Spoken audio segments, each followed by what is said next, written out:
Question 1D, comment on the impact of a public sector wage freeze on the labor market in a country. 5 marks. It's a comment on questions, so you should get used to this type of structure. 2 marks for one side, for the analysis of one side of the question, and 2 marks for the other side of the question, then 1 mark for a concluding remark or what it depends on.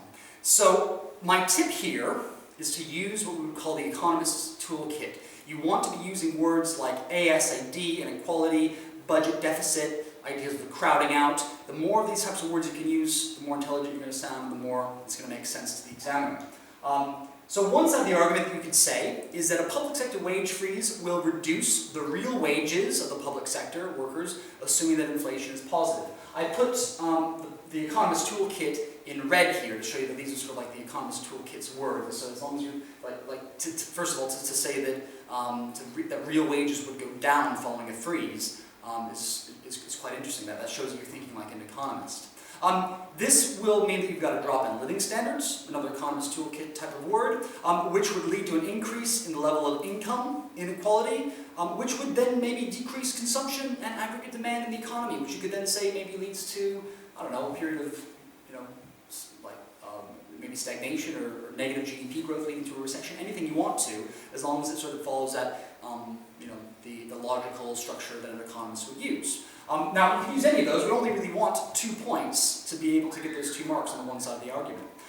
The other side of the argument, we've got to say, well, what could be good about this public sector wage freeze? And you could say that the wage freeze could reduce costs for the government. If you're thinking about the government, you want to then think about the budget deficit. So this would then help to reduce the size of the budget deficit. That's a pretty good line of argument. Alternatively, you could say that a wage freeze would incentivize workers to leave the public sector, where their wages are frozen, and maybe have to go in the public sector. This would increase the number of workers who are working in the private sector, and so if you push out the supply of labor, the price is going to go down, which would mean that it would limit the wage increases, or maybe even possibly cause wage decreases in the private sector. And then you would link this to, well, what do we know about the private sector?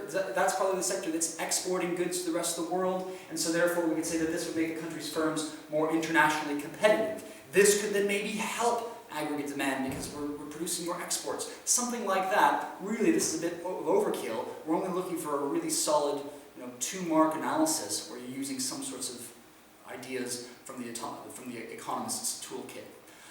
And the comment on, really quite basic, is only for the 1 mark.